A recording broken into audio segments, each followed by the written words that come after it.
Hello, everyone. If you allow me to interrupt just for a moment. For those of you who don't know me, my name is John Benson. I'm a partner in the asset finance group at Watson Farley here in New York. And I have the honor of introducing our keynote speaker today. But if you just give me some moment to give some context here. This morning, as I was walking my daughter to school, she said, "Why are you dressed for work?" So this is dressed. I don't know what the other alternatives are, but this is dressed. I said, "I'm going to a conference today, and at the conference, I'm going to introduce the keynote speaker." What's a keynote speaker? Well, it's somebody who's got a lot of experience in the industry, very, very well known, and uniquely placed to sort of share their insights, and people want to hear them. Without missing a beat, if they're very well known, what do they need you for? So once again, bested by the 11-year-old, but if you'll indulge me. Bob is one of my favorite people in the industry, and we're lucky to have him here today. I think what makes Bob unique among all of us who've spent a long time in this space is that he's one of the few individuals who can truly claim a lifetime of experience in shipping. Bob began working at a young age at his family's dry dock. From there, he went to the U.S. Merchant Marine Academy and spent 3 years sailing as an officer on U.S. flag tankers. He came ashore, earned his MBA at Columbia, and embarked on a series of roles in management and finance, including heading the structured finance division at GE Capital, co-founding Great Circle Capital with his Ridgebury partner, Hugh Crooks, leading the purchase of the Chembulk fleet, where he went on to serve as its CEO till its sale in 2008.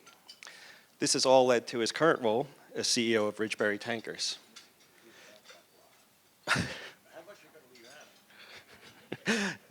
Ridgebury, for those of you who don't know, Connecticut-based maritime asset firm, and where Bob and his team have established an over 20-year plus track record of delivering consistent returns for their private investors. We're lucky to have Bob here today, and his willingness to share his time and unique perspective make him a highly sought-after speaker and panelist at these industry events globally. And I'm very honored to have him as our keynote and to turn over the mic to him right now. Welcome, Bob. Thanks, John. Actually, the only requirement for keynote speaker is to be relatively brief, a little bit humorous, and a little bit of knowledge. So hopefully I can have that today. But before I make my remarks, I just wanted to congratulate Lois on receiving the Marlene Daniels Award. Marlene was a special person who achieved a lot in her own right and a lot for women in this industry. And I think it's really appropriate that, that Lois receive her award. I know she's not here today, but Jeff, if you would pass on my good thoughts, and they're sincere. Actually, I think Marlene was about Lois's age when we lost her, if I recall. Yeah. When I attend luncheon functions, I personally don't like it when the speaker starts because I've already lost the opportunity to leave. So, and if I'm up front, I can't use my phone anymore. So if anybody wants to skedaddle, you know, now's your choice. I won't take it personally. Trust me. But if you do stay, I promise that I'll be relatively brief. A couple jokes.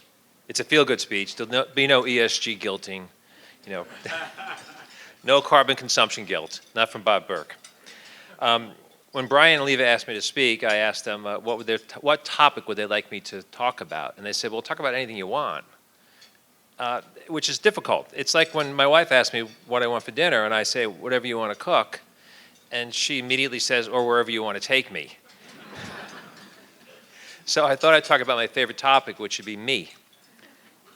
Sorry, but why not? With all the Ridgebury ships gone, I have to make some decisions. I wouldn't call it a crossroads because I'm over 60 by a few years, and maybe I have to decide if I'm going to go on standby or find some new pursuit. Maybe it's a fork in the road, but I have to make some decisions. Basically, I have to decide, am I going to go climb a mountain, sit on the beach, explore more of the world, or as the Clash likes to say, or the Clash song says, should I stay or should I go? You know, as it turns out, I have friends outside this industry, and almost to a man, by the time they're my age, they don't like their business anymore. They're tired of it. You know, they're tired of real estate. They're tired of this. They're tired of that, and they look forward to hanging it up in some set number of years. Not many of them stay around as long as Clay has and actually enjoy themselves. That's a compliment, Clay. Believe me. So I began to question myself. I questioned my career. Why have I been in this business my entire life? We all know the long-term financial results in this industry are rather dismal despite today's euphoria. We have zero control over the revenues, none. We're all price takers. We have many, many, many years of misery, followed by a couple of few years of complete euphoria, which we're experiencing right now in most sectors. Our public image it's basically rotten. I think I'm not embarrassed, but when I tell people I'm in shipping or oil tankers, they give me a funny look. We're only in the press for really bad events, so why haven't we all gravitated into something more respectable like, I don't know, tech, real estate, banking, some other industry? What is it about this industry, our industry, that keeps us coming back for more? People are stuck here forever. So in order to find out some real answers, I did a real deep dive, which for me basically means texting all of my friends, or as many as I could in 30 minutes, and asking them why they're here. And I got a lot of answers, and everyone came back very quickly. I asked them, what are their top reasons for sticking around in this business? There were a lot of real thoughtful responses, some real insight, which I'll get to in a few minutes. But I think first I'll go into some more entertaining remarks from a variety of people across the spectrum of age and disciplines. Here they are. We were allowed to leave.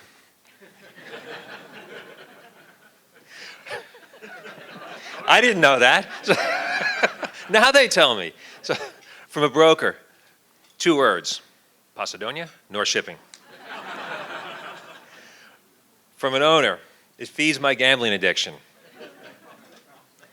This came up a couple of times, drinking and more drinking.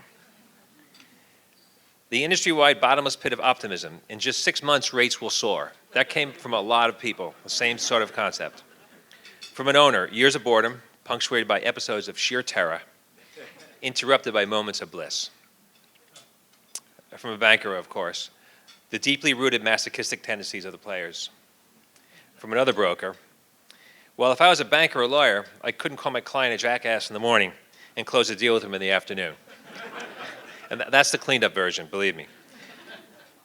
From a charterer, when I lose a good row with my wife in the morning, then I am all warmed up for negotiations with a Greek when I get to the office. Don't take offense at this one, because the average IQ in the room makes me feel smart. One of my favorites, great people and horrible rogues, and horrible people we choose to ignore. Big egos get to play with big toys. Big things are really cool. Big things that move a lot of crap around the world are even cooler. From a newbie, I got sucked in by the romance. I stayed for the drama. Now I'm addicted. We get to talk to crazy people, many of whom are smart. And my favorite is from my business partner, Hugh Crooks. You can outsource everything in this industry, even the speech, and take all the credit. Thanks, Crooks. Now for the insightful comments that I promised earlier on. First, I can report that people really, really like this business. Nobody regretted it. Nobody said, why am I here? People are really positive. Almost everyone mentioned people and the international aspect. But in reality, they're combined. You can't have one without the other in our industry.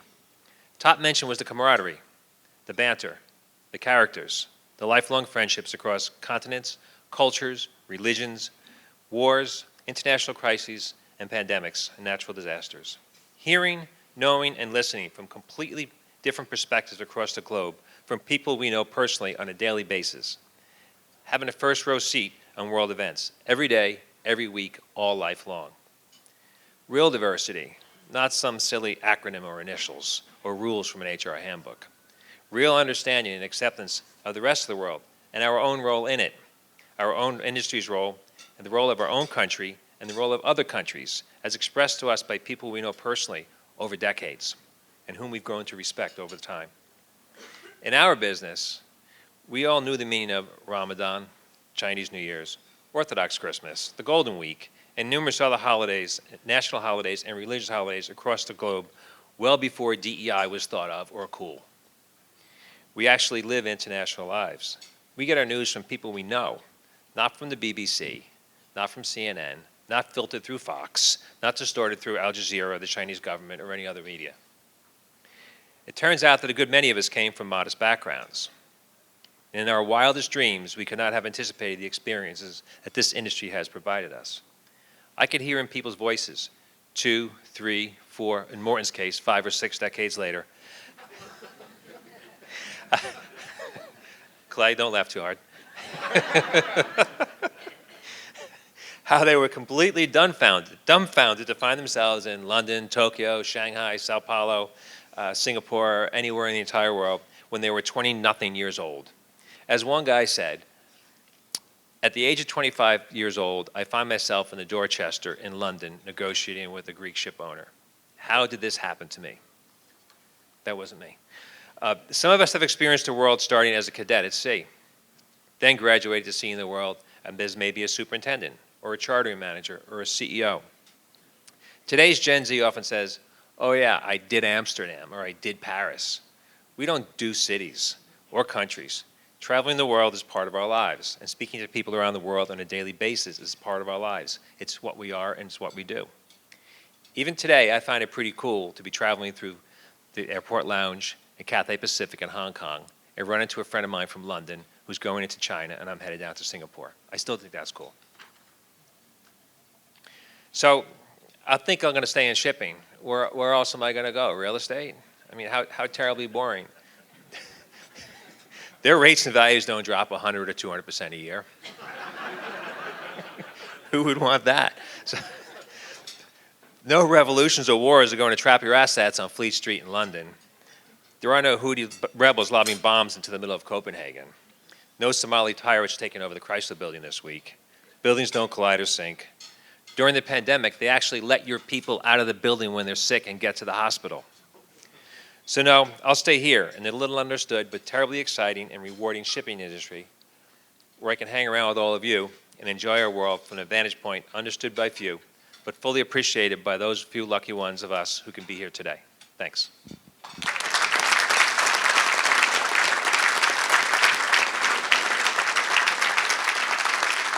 What happens next?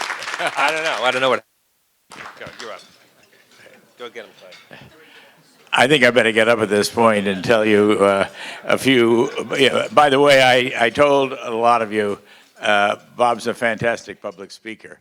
The great thing about Bob is he doesn't realize it. And he's got all these notes and things. He doesn't really need them at all. He's got a wonderful sense of humor.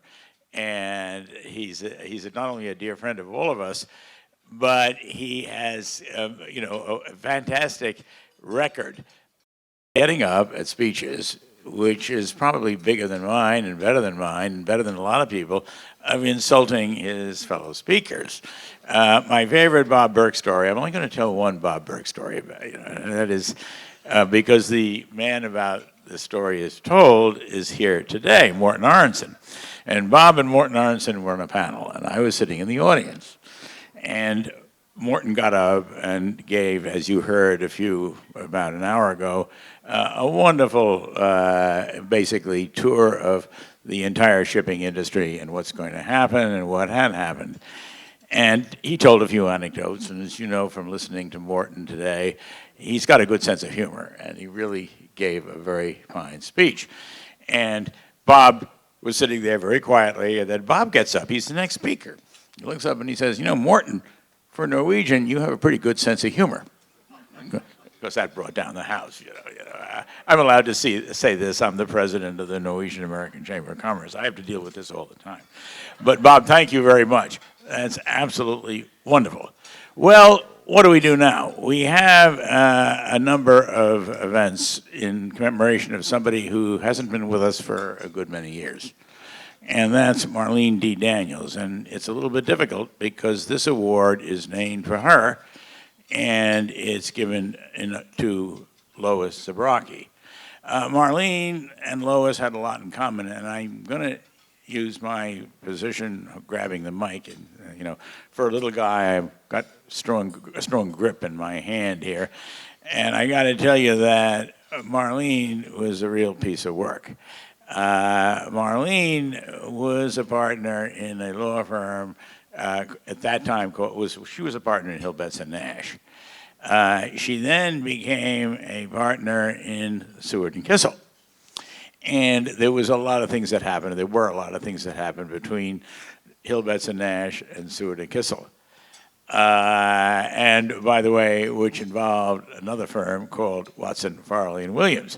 So those of you who are from Watson, Farley, and Williams can get up and leave now because it was a lot of fun. I had been president or chairman of the Bar Association of the City of New York. And Robert Shaw, who is with us today, knew Marlene very well. Many of you in the audience did. And I don't want to overlook it, even though Marlene's been gone since very early, I think 1997. May have been the end of 96. One of the most searing experiences in my life was to attend her funeral service. Marlene died before her time. She died of pancreatic cancer, but she's a wonderful, wonderful person who influenced and impacted the lives of many people. And many of the people who she affected in her life are here today, and many of them were not even lawyers at the time that the events that she triggered were taking place in the late 1990s and 1980s. And I'm sure many of you know what I mean. I would like some of the people who were involved. Larry Rutkowski is, where is Larry? I see him there waving. Larry, you got to get up here. I don't know if you can still do it, but you should come up and join us here. Larry was one of Marlene's associate. And Larry is really the top banana here because he's going to give a speech about Marlene. But I want to say just one thing. I wouldn't be here today with you if it weren't for Marlene. Marlene is the true founder of the Marshall Islands Ship Registry. And I see some of my colleagues over there.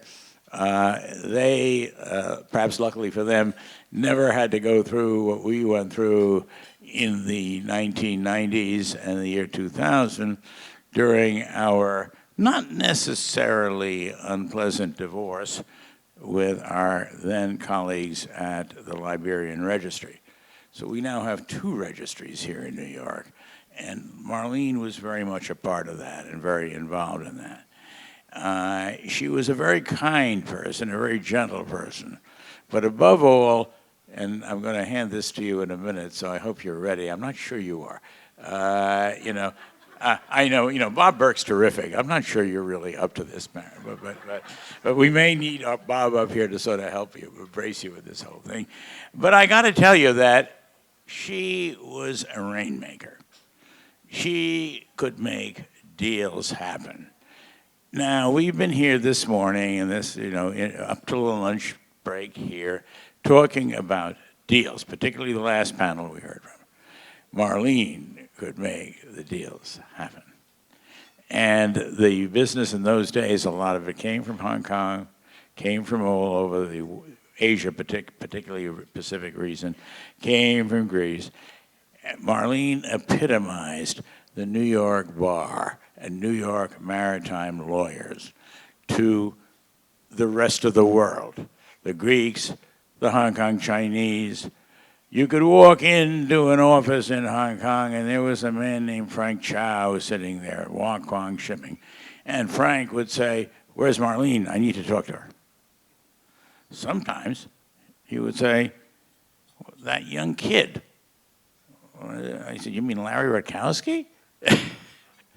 Yes. Larry, I can remember Larry as a young guy dribbling a basketball across the Great Hall of Grand Central Station. That, I think, is how I met you.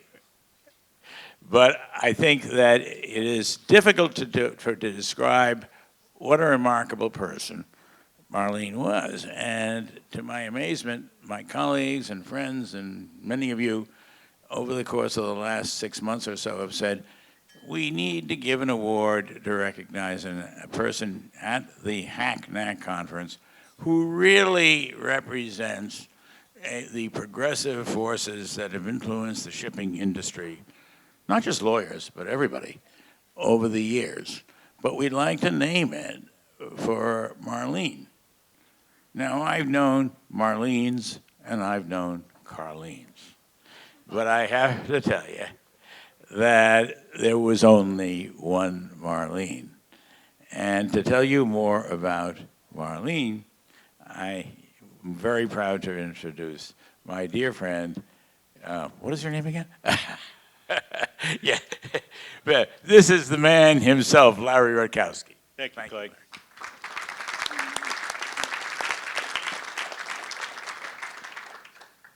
This is obviously not about me today. It's about others, but just one anecdote or one remark. Clay asked me when he invited me to come and present this award, and Marlene's honor to be brief. And then I noticed that I followed him after, at the lunch, and I said, how can I be anything but brief? We're going to be rushing off to cocktail hour. But I will be brief. A couple of anecdotes. Marlene was my mentor, and I respected her and a great deal. She was taken from us way too early. I got to know her, as you can imagine, probably as well as almost anyone in this room. I spent a lot of time with her, especially in her waning days, and she exemplified courage throughout all of this. When it comes to me personally, following up on something that Bob said, and by the way, there are alternatives to staying in the business. To me, I really got to like this business because it was a people business. And I think that was at the essence of a lot of the remarks that Bob was making. I didn't come into this business knowing it was a people business. Marlene taught me that it was a people business. When I started working for Marlene, I was more of a technocrat, if you will, a tactician, a scrivener. I knew the law. She's the one that taught me that you needed to know the people. You needed to know the client. You needed to know your colleagues. That is who Marlene was. And in addition, to borrow words from Ingrid Talixson, who many of you may also know, she sent an email to some of us overnight. She's the past executive director, executive secretary of the NACC. She was so pleased to see an award was being given in her name, in Marlene's name, and she said Marlene was a real groundbreaker, a real trailblazer, and she was. And something Marlene once said to me really stuck and is still ever present in my memory, although it hardly relates to me personally. I asked her why she got into the business and did she find it difficult. And she said, yes, she found it difficult only to the extent that they don't like high heels on deck. That's a direct quote. But she overcame those feelings of bias at the time. She carved out a road for herself, carved out a road for others, and I suspect perhaps in a legacy way, carved out a role for Lois. So I was very much honored to be able to come here today. I came out of retirement.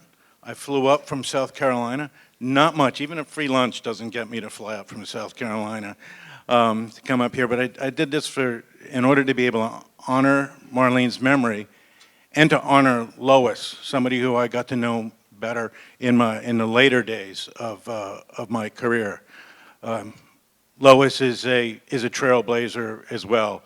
You know her bio, chief executive officer of one of the largest tanker companies in the world, also a Merchant Marine Academy graduate, also sailed. A lot of accolades belong to Lois. Lois can't be here today, as you've already heard, but I'd like to welcome Jeff Prebor and Lena Tannenbaum to accept the Marlene Daniels Award on Lois's behalf.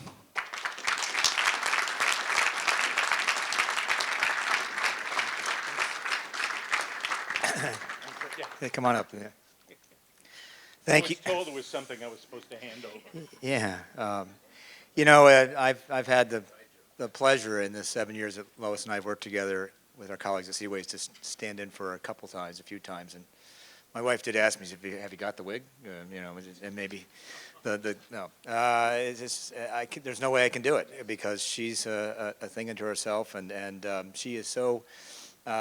I know how much she really wanted to be here, even before hearing all of these great words, and it's I'm sorry that we had commitments that were made before we knew about this, but I'm sure she'd like to be back next year to maybe, be a part of all this. So, and hearing all about Marlene has just been so fantastic. So I just wanted to say on her behalf a couple of words. I'm sorry I wasn't close enough to the mic. You've talked enough about Marlene, so I won't repeat what she was, but she was, I'm sure, an inspiration to Lois, as there were so few women at that time that were breaking ground like Lois did early in her career, getting to where she is today. And there's another person in our organization, Randy Day, one of our board members, worked very closely with Marlene, and she said, as she passed away way too early, that Marlene was a top lawyer who always found a way to close the transaction and bring parties together. She was a trailblazer for women in maritime law, a leader, but most importantly, a great friend with a wonderful sense of humor. So for Lois and everybody at INS Seaway, we are very excited and very honored to have this award accepted by Lena Tenenbaum, who is our lead sustainability engineer. Many of you heard her on the panel this morning, and emblemizes not just young women in shipping, but young professionals in shipping and what they bring. So for all that, we'll say it's a proud moment for Seaways, not just for Lois, but for all of us at Seaways. Thank you very much, and I'll let you give the award.